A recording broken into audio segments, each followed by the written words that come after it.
Hi, we are back again, episode 2, All Things Women by Tales by Us. Today we are talking all things young adult. You know that stage just in between you are an actual adult, but you can still ask mommy and daddy for things. Yes, we're talking about that. And we have a special guest today, Tati the Creative. She'll introduce herself. Norato is also with us, but won't be shown on camera, so don't be wondering where's this extra voice coming out from. She's just with us, but not sitting with us. But let's have fun, let's enjoy, let's engage. Don't forget to like, share, and subscribe. And let's have this conversation and talk as women, and talk about being a young adult. Let me take it to Ms. Tati, the creative, to introduce herself and let us know more about herself. Hi, I'm Tati the Creator, founder of Persona Media, and still an actress somewhere, somehow. Still got big dreams to discover. It's 2025, still dreaming big, still a dream chaser. Great. So I think this episode was more befitting for us because we went through that. She's my best friend, by the way. Oh, I still get best friend in 2025. No, you're a sister now. I don't talk about sisterhood in another episode.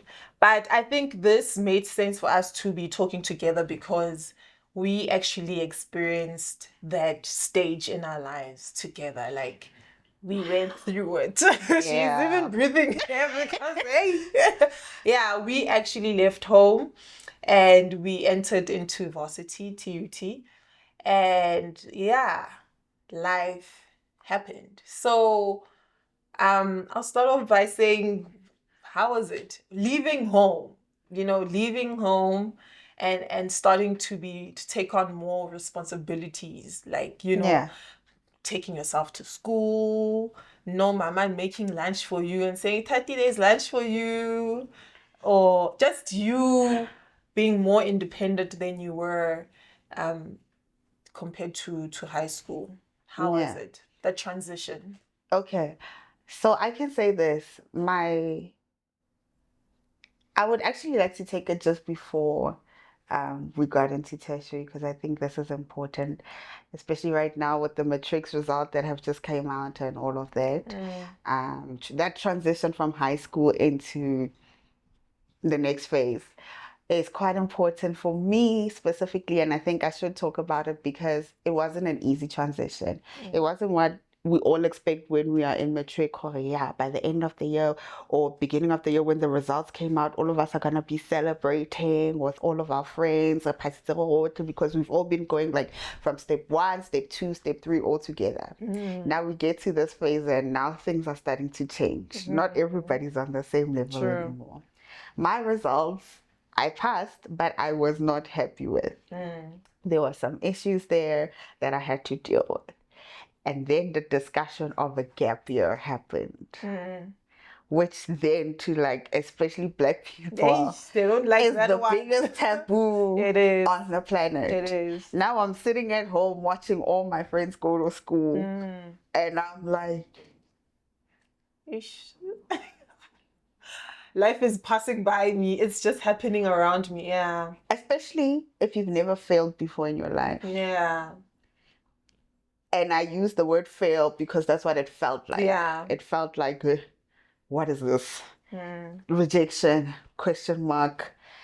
And my mom came up with solutions and was like, it's not the end of the world. You can redo your results if you want, whatever you choose to do, to get to where you want to be. And for me, that was the actual beginning of taking responsibility. Yeah, and accountability. For what is to happen with my life. For me, that was the beginning of my individualism, my now you're a human being, it's your life, you are responsible for it, you are accountable for it. And that's where that feeling for the first time was felt. Because everything before that, all I had to do was go to school because my parents told me to go to school, Yeah. do maths and science because it's what's best for you. I had somebody tell me what was best for me, and now I I had had to to make that choose. decision. Yeah. So that was hard, and it's possible. It happened. The gap year was great. I actually started my first job then and learned a lot of responsibility. It wasn't easy. My first job was yogi soup. I was promoting the soup snack that keeps you going. I was those girls go macro. Yeah. Please taste. That was me. And the rejection there also was Yo, that hits. Yeah, that's another world in itself. Oh, that's yeah. also another one, but we'll get more into Yeah. it later because Yeah. we have like Yeah, for sure. But I think let's avoid saying the brands. okay, we'll avoid saying the brands, but I think we all know the soup snack Yeah. keeps you going. Yeah. And yeah, from there, then I did my audition for the next year for TUT because I wanted to be an actress and I practiced and worked on it hard. We were able to get in, and then now the transition into then Getting TUT into university. happened, yeah. Yeah. University was quite. Hey, for me, it was because I went straight out of high school and I went straight into university, and it was quite a culture shock for Yeah. me.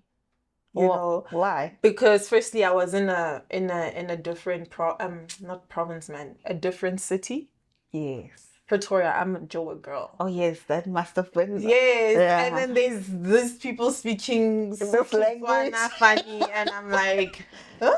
Sipitor, Yeah. There's babolela pila Sipotori, pila. you know? And then also living in a city, like an actual city. Yes, I'm from Joburg, but I was not living in Joburg city, but actually living in a city. And that in itself was overwhelming for a young girl, for a 19-year-old, well, 18, Yeah. you know, it was just so overwhelming. And then I got here, then I got to classes, and then we referred to our lecturers by name. And that was like the worst for me. I was like, no, I can't. Yeah, and without the ma'am. Without ma'am, sir, Yeah. you'd refer to them by their name. Yeah. That was crazy for me. That was just crazy. But it was exciting. It was getting into that environment. And I think altogether, I'm sure Lerato would share, arts campus is an experience. It's Yeah. a world on a, like it's if you go to varsity, yes, there's varsity, but go to the arts campus. Culture shock. It is. It is. Absolutely. You dress how you want to dress. You can be as expressive as you want to be. And you meet different people as well. Yeah. Yes. And everybody's got an opinion, just by the way. Yeah. And they loud and proud about it Yeah. too. That's why Okay? you butt heads with a lot of people. Yeah, that's something you learn to deal with very fast. But also for me, I think as an artist, it creatively it opened me to so much more Yeah. that you didn't. I think it literally that little cocoon just Yeah. opened up and you're like, wow. Yeah. Like there's more to this art form than I actually thought. Yes. You know, having to do Yes. makeup. Oh, I hated makeup. Okay, what you just said is actually it's something that I figured out late in varsity. Is it? That or maybe let's say the importance of the different aspects of the medium of art we've chosen to do. I was there to act. I was going to be the biggest actress alive. The world was set already, okay? It was written in the books that this is how and who I'm going to be. I remember orientation. Do you remember orientation? Where? When the third years, our seniors had us do the show, like a performance, introduce yourself. Oh yeah, I remember. Do you remember what that was like? Yeah, I don't Where you had to do like a talent or show them a talent and I something remember. besides singing, acting, and Oh something. yes, I remember that. I don't even remember what I did. You know what I did? What? I said something like I could eat a chicken or something like that. I could make anything. And I ate a vacuum cleaner as if it was chicken because it was a prop. They just like use a prop. I'm like, well, because what was I going to do? And also, I still had that attitude of, please, ain't nobody going to tell me what to do. Yeah. You know? Yeah, and Which closed me off to a lot of people and you a know, lot of for things. me, it was meeting people from different paths of life. Yes. Like that was for me, because in varsity, there's no, you are in the same grade with the people Yeah. your age. You were in there in a classroom with people who are 27 and you are 18 Yeah. or 19. You are in there with people from different walks of life, rich, from disadvantaged areas, villages, people who come from the township, people who come from the bourgeoisies, people who, you know, Different provinces. different provinces. That's where you different- get to see that life is not just, you don't just go a Yes. straight line like And then so. you start talking, mingling with different people, and you even realize something about yourself, how you are. Like, you are also not linear. Like, you realize how you are able to relate with different people from different walks Yeah. of life in a different way. There's a different Matabo who would befriend a Lerato compared to how they would be friends with Tati. Yeah. You know, and how you just tend to, because some of the people that I was friends with, like, I think of it and I'm like, yes, the friendship did not carry on till now, but I won't say I didn't take anything away from it or it didn't grow me in some form of way. But Friendship was a deep one. yeah, but it was funny how I was a different human being, and not different in that in a malicious way, but different because it just a comment, and it wasn't even a thought of thing. It was just an effortless thing to be friends with someone during that time, because we just clashed. We just Job. gelled, you know, for whatever purpose, but still be friends with you and someone else. I can't even remember how I made friends with the people I was friends with, honestly. In class, somewhere, somehow, maybe we did it was a performance, a group, we were grouped for praise and poetry or something. But yeah, and Matabo, I want you to talk about perception when it comes to that. Yeah. Because she once What I thought mentioned of to you. me that she would have never been friends with me. Yes.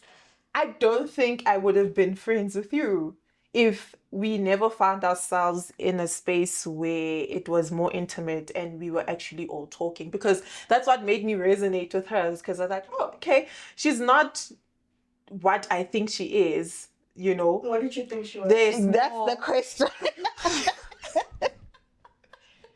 My first picture, like even when I close my eyes and I think of you, I just saw you in a white legging and a top, holding your car keys with the A hairband like you've always liked, and just having this weave and just being that girl. Like, So you had a perception that I was pompous. yes, and you were driving a car. So I was like, oh, okay, rich girl. I had that. I'm like, oh, so she's the rich girl from, and I thought you were colored. I didn't even think you were black. Yeah, and you weren't the... Yeah, when I first met you, and then until we actually engaged, I was like, oh no, okay, up close she's actually black. But you were just that girl, and she came with her boyfriend to school, and she was just like, so I was like, nah, not me. Yeah. I don't think me and her could be friends. I don't think we can get real with each other. I don't think she's that type of girl to get real. You know, she'll just, you know, but I was like, yeah. So funny thing, we were always put into the same groups, you and I. Yeah. In first year. Yeah. Praise and poetry and monologues, we were always in the same groups. Yeah. And then it happened during my birthday in May that you guys ended up in my flat in Nomvuya, and she said she invited you guys because it was a surprise thing. I was like, you invited Patty. And then it was like, I don't understand how I'm gonna talk to her. Like I didn't even try because sometimes you tend to measure yourself as a person and you say, some people are just not in my league. Like I don't think like we could even be friends. yeah. But that's the thing about transitioning into now this young adulthood. You start discovering yourself as a human being and where you place yourself now in Yeah, the world. true. And you start making decisions of who you would like to have around you. Yeah. Because those are the people who end up influencing Yeah, you. true. And I can say that your influence as a friend, played a big part because most of the first year, as she said, I was with my boyfriend. That's all I was thinking about at that age, to be honest. Like, I was driving 180 to school in the mornings from seeing my boyfriend. Then the moment Class ends, class you're already out. I am gone to where? To my boyfriend. That's what was happening in this brain of mine. And that's why I'm saying, it took me a while to actually realize, oh my gosh, I'm wasting my time here. The beginning is also just as important. How you start off and the values that you pick up along the way are just as important as your finish, your grand finale, whatever that looks like to you. There was a lecturer, who at some point said to me, Doll, you don't have a production mark. I had even forgotten my reasons for coming to school at that point. The way the way it was all about this, like everybody was living in my world. You haven't done anything at school. You've just done the bare minimum of attending class and doing what you have to do, but you don't have a production one. I said to her, what's that? That time, I am pretty sure everybody around me by then was focused on, that was one of the most exciting Yeah, things to I do. remember I was like, there's audition for rostrums. I'm gonna audition for everything. It only hit me like later on. And she was like, no, at least come be my assistant so you can get a production work. And I was like, girl, I ain't assisting nobody. But from there, when I started seeing people be passionate about what they do and really working hard on who they are and like mastering their art, that started having an influence on me. That was the big aha moment for me. Like, what are you doing? Where are you going? What now? Because you don't have the same security system where you so packaged like where you were in primary school, where everything was like routine. Now it's like actual decision making. Yeah, because there are classes, you enter class now at 8, then you have the next class at 11. What are you doing in that time? And there's no bell that's forcing you to. There's no teachers on the corridor saying, go to class, go to class. You don't go to class, that's your business, my darling. What you gonna do with your life? Yeah. I think it for me, it boils down to the discipline. I think that stage, that early childhood, adulthood stage, teaches you discipline. And if you don't hold on to discipline, that if you don't allow yourself to be disciplined at that age, I think it will literally show throughout the rest of your adulthood. Yeah. Because that's when you actually learn, hore, I need to study. There is no mama telling you. Mama only comes at the report. And then report end of the year. Exactly. Report the terms. Report the end of the year. Okay. Oh, Opasi, so you're doing well. She doesn't even know the terms that are written there now because she didn't do drama. Exactly. And I think for us, mainly for our parents, it was more of a different thing. Like it was not drama. How do you even get marks? How do you even get marks in drama? So I think discipline is one of the things that I think when you get to that stage in your life, whether you go to varsity or not, but it's something to carry. And sometimes discipline does not come in a fun form Yeah. of way. You need to just sometimes we go at the end and say, I need to just do this. I need to, there are things, I mean, I could have missed makeup. I used to hate makeup and computer. You had to do I hate it as well. Why? But I was, the discipline in it was just saying, go regardless. I think I held on the hope of it's just 6 months. So where do you think, and I'm posing this question to you as well, Lerato, because this is now something I personally struggle with, the discipline factor. Where do you find this discipline, and where does it come from? Is it how you grew up? Is it what is it influenced by? How do you get to a point where you can get yourself to be disciplined in just anything, especially as a young adult, because there's so many things happening in your body and in life. Life is so exaggerated at that point. It is. I think at that stage, development for us, our cognitive development, let me call it that, we are so egotistic at that point. So I just really want to know, where does the discipline come from? If it's a person like me who's struggling with it. Lisa guy. Where did you get yours from? I think the first influence I had was my mom. Yeah. My mom was a cop. You have to do this, or like my mom told me from a young age, I'm not going to be there all your life. You have your own future. I've lived my life. You have to live your life. So I think I grew up with that a lot in my mind, where I have to show up for myself no matter what. I tend to be very shy, but when I have to step up, I will step up without any doubt in myself.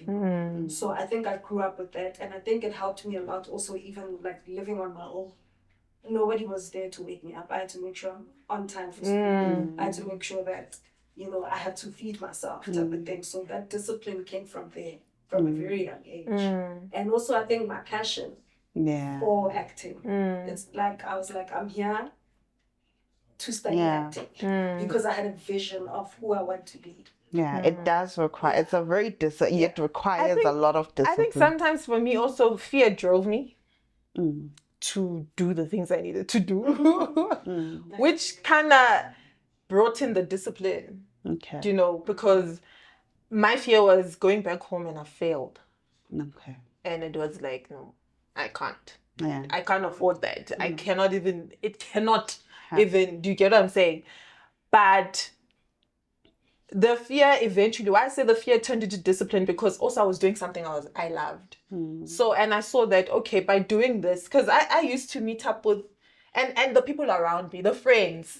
I was friends with Linda, and Linda was very disciplined. Absolutely. And for me to be close with her was just her discipline. And I wanted to take that from her. That was the type of friendship I had built with her. When it was assignment time, I befriended Linda. I made her very close to me because she's the one who'd be like, Matabo, we're going to the library and we are going to start our assignments. I'm like, yes, Linda, I'm coming. So I think I also found it from just different people that I befriended. I knew if I befriend this one will guide me to the right. This one is not the friend I need. Why are you pointing at me? Why are you pointing at me? And I think I grasped, by first year grasping that, I was able to just continue with it. Second, third year. And then poured it on me. And I was like, girl, you need to get your book on. But also social life, your personal life. Okay, you touched on a bit about boyfriend. That's where you have more freedom to date. Explore. Date. And your parents are not too about it, like they were when you're in high school and whatnot. And you are also having to make decisions about the type of woman you are and the type of man you like. You think you like. You think you like. And finding yourself in that space of being with that partner, and now thinking back and reflecting of who you were and what you fed off from that relationship. Because to be honest, we must also sometimes be honest. You have an input as well to that to that relationship going down and falling apart. You can't always be right. Yeah. You know, you also have a part, even if the other part might be bigger, but you also have your things. And what basically what I'm trying to say is that what are the mistakes that you did, that you feel you did as a young adult growing up, relationship wise, and what have you learned from them? So relationship as in a companion. Companion, yeah, Okay. like boyfriend. That's a hard question. Yeah, the mistakes The mistakes that you feel you did, whether it's mistakes that something you say, I actually should have done better. Yeah. Not towards him, but just as a relationship and Yeah. like looking at this just relationship as a whole. Yeah. You know, one of the things that I feel was more of a disadvantage in my life specifically was I was very much protected. And in being so protected, I only had access to things that were not going to harm me to a certain extent. So I related to people in that way. Everybody was supposedly good. And if somebody was bad, it was because of something and it could be fixed. There was no way it was ever a choice that somebody made to be a bad person. And it took me, I mean, it's something I still, no, I don't struggle with that anymore, but it's starting from like 2 years ago. But for a very long time, I believed the good in everybody and in relationships.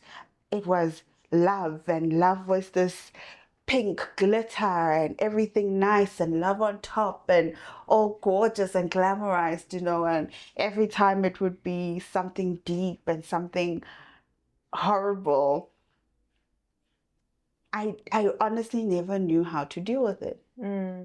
For example, the ex that when I started school and I broke up with the one we were talking about, something horrible happened there for us to break up, but I only started actually dealing with it last year. Is it? Yeah. It happened. I probably told you about it. Yeah. And because it couldn't have been that horrible, you know. It couldn't have been that horrible. So take it, box it, just put it away. Do you think your mind automatically shuts down? Yes, it does. I'm sure it does. It does. That's exactly what I did. Boxed it, put it away, forgot about it for a while. Till certain things start happening and it's like trigger. Oh. They start opening it. Yeah. And how I figured that, why I say late last year, I was wearing something and it was triggering.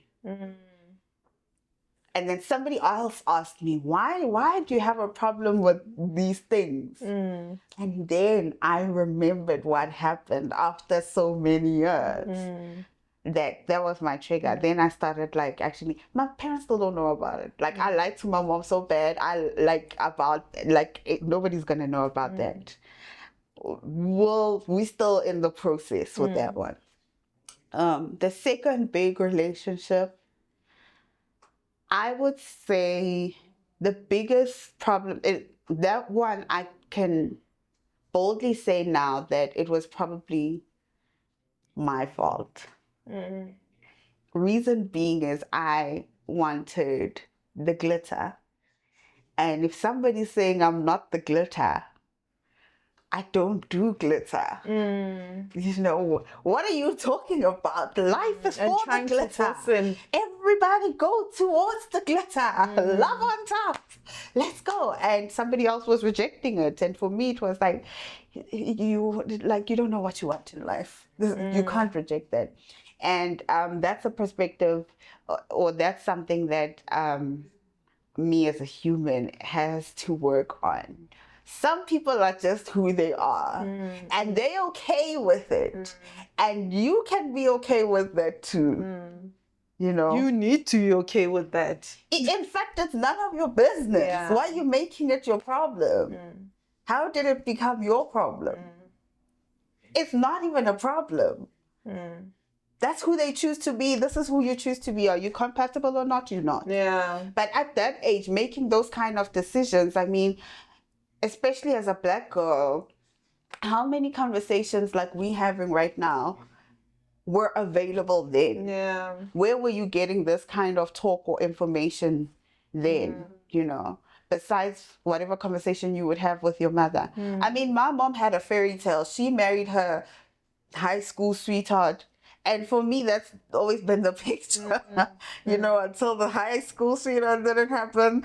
The first year sweetheart didn't happen. The tertiary sweetheart didn't happen. What's going on? So Yeah, I think I suffered from fixing. I wanted to fix. Yeah.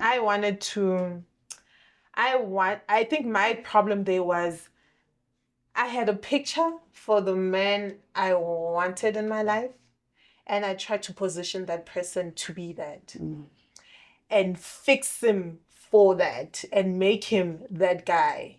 And I think too that person also allowed it because I felt they became too dependent on me being the girl that gets us up, the one that will move and shake things and make things. Oh, they were possible. probably enjoying the ride. Yeah, you know? I'll sit in the back seat. It's comfortable here. And then when you actually enter a relationship where you can chill, and then it's like, Is this real? is this real? Is this normal? So for me, I think the mistake was that I had a dream for me, then I made it a dream for us, and he just did not fit into the dream.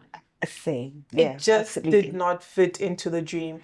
And we were just now growing up. We were not growing apart, but I was just getting to a different level of thinking, of seeing the world, and he was just stuck in the old ways, and it was just not making.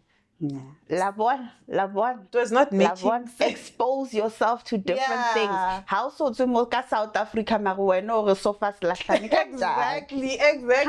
guys. And it just made us grow up because then my views to life were different, and that was just like, so for me, basically when I ended that relationship, it was a measure. I had to literally measure, is it me saying I'm going to be with you for the rest of my life and then hate you that I was not able to achieve the things that I wanted to achieve, because it would have turned into resentment. Or have resentment because I didn't achieve all the things I want, but I'm with you.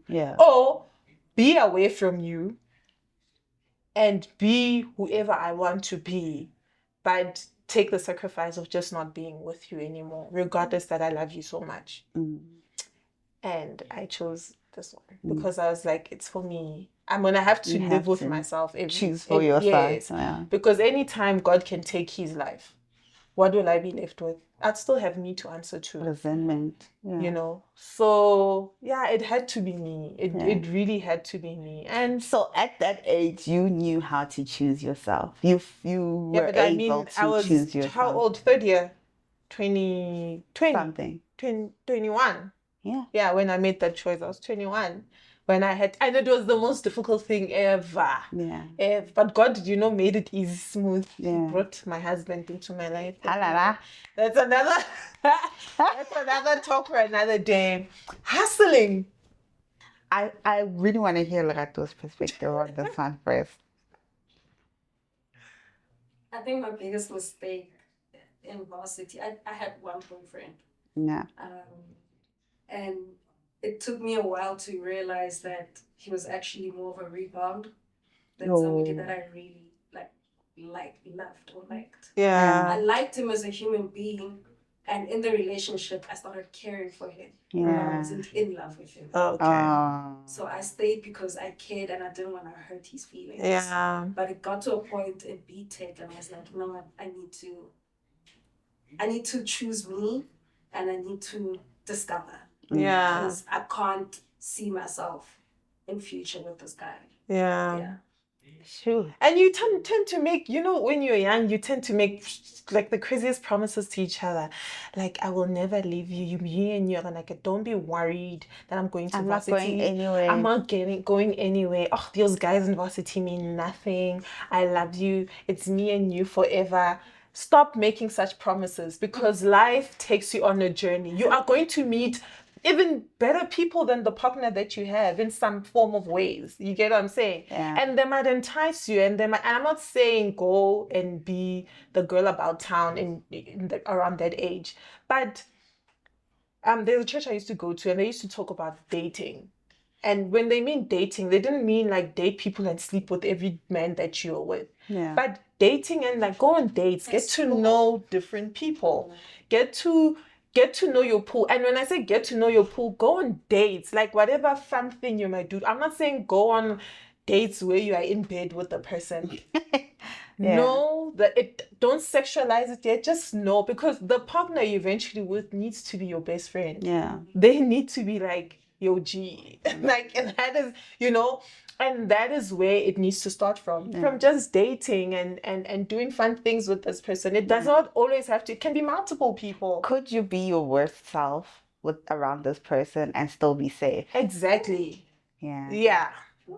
Yeah. Yeah. Could you be your worst self? Could you be down and out and still be safe? Yeah. Yeah. And that's the type of person you need to. And you sometimes you pick it up with the small little things, guys. The red flags and the green flags, you see them through the dating. Let's talk about the red flags.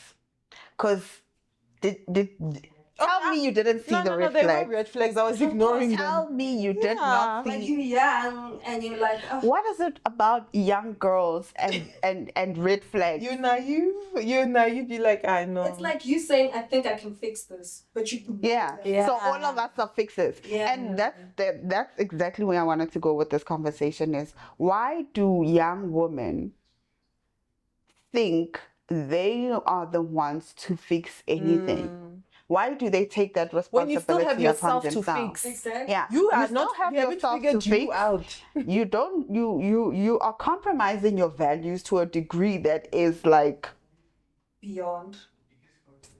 you wouldn't even be able to tell your mother or your best friend about some things. You are doing. Why do we do that? Yeah. How do you then say you had a little girl who's going to varsity or is now moving into that phase, into the young adulthood? How do you steer them in that? Like, what would be your advice for that Firstly, particular? I would say don't rush to be in a serious relationship. Yeah. Do not overly commit yourself. Yeah. Do not promise the world and the sky, because anything can break a relationship. It can be just you are traveling to the UK and I feel like we're just not gonna work. Do you think with us We overly commit. I feel like we use just we can But why did we want to be in relationships so bad at that age? That's Yeah. why did we want to be in a relationship so bad at that age? Yeah. If I knew what I know now, oh my God. I mean, like, And trust me, my BTEC was the most fun year because I was single. I can imagine. I was the happiest. because I've never been single in varsity. Yeah. Why? It's Guys, I haven't been single in the longest time of my life. Yeah. It's that thing of being in a relationship is like a pedestal for women, but for guys, that's why I think we play the fixer, because men aren't taught to aspire towards a relationship Yeah. and be committed. I want to get married. You're already thinking about building a whole invest there. Yeah, that's the problem. There is more to life, and there's more, and it's so funny. You are actually discovering those things in marriage. Now, and we're lucky to have the safe partners that we have right It's now. funny how marriage gave that freedom, but I don't feel it should be the case. You should give that freedom to yourself first before even, and I'm saying that because it's not everyone who's fortunate enough to have a partner that will allow them to be free to that point. I mean, we could go and say we're doing an international tour and our husbands won't even... Yeah, he'll be Deuces. You get what I'm saying? But it's not always the case that you'll find yourself in a marriage like that. And it does not mean that your partner, your husband, is a bad husband for not wanting you to do such. But all I'm just saying is that allow yourself at a young age to explore. Do that's why I'm like, date, not jola. Date. Safely. You know, safely What? date. Yeah. See different partners. You get what I'm saying? Like, meet, date, go on dates, movie, whether pat, whether whatever. Get to know people, because the essence of a relationship is getting to know someone. Like what you were saying.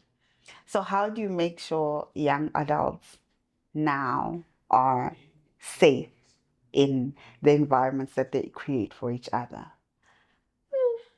You know, the thing is that when you allow your child to now go off after matric, there's only so much control you have, but the teachings that you have. The only thing I can say is that right now, with us having small kids, we need to create the right foundation for them to be better adults when they're growing up. That's the most you can do as a parent. Because when it gets there, at most your child is just calling, "Hi mama, I'm good. Oh, class was good. The week was fine." They'll maybe even call you once a week, once a month, baba. Yeah. You know, just set the right foundations. If you're a parent to a young child, do the right thing now, because I can also say that my parents' teachings were an anchor. Yeah. Because I was a rebel, but I was a disciplined rebel. Can I say that? I've always been a rebel. You knew how to come back. Whereas some can't. Yeah. So not everybody has that, but I'm trying to get to a point to say to people that, especially young adults, at that age, it is important. Your beginning is important. That's what I'm saying. Your beginning, how you start off, where you're going, think about that. It is important. It's not just the finishing, how you finish. That is great. That is important. Yeah, and also what you do when you're nine, the decisions, my husband also says, the decisions you make as a young person shape who you become as an adult. Yeah. The advantage of it is that when you're young, you still have the chance to make changes to be a better person, but they will affect you in some form of way. So, yeah, make the right decisions, guys. But that stage, enjoy. Yeah. There's so much of life to live and enjoy. That teaching from your husband, my father said it to me in a very explosive way. He said to me, there are mistakes that you can make in life, and life will never understand, no matter how much you say, oh, it's a mistake. Life will never ever take it as a mistake. You will never forget that. You will live with it for the rest of your life. So be careful. So to the young adults, enjoy life, make mistakes, but be able to bring yourself back to, and that's it. Thank you for joining us, Chati the Creative. Millennials. This is how you see a millennial. And then, thanks for watching. Subscribe. She'll be joining us on many more episodes. I'm sure you're going to be a frequent guest in our show. Did you know that? Thank you. Please don't forget to share, like, and subscribe. Hope you enjoyed this one. Let us know in the comments, what were your experiences? What do you regret? What do you love? What do you take from it? And we'll see you on episode 3. Toodles. Bye.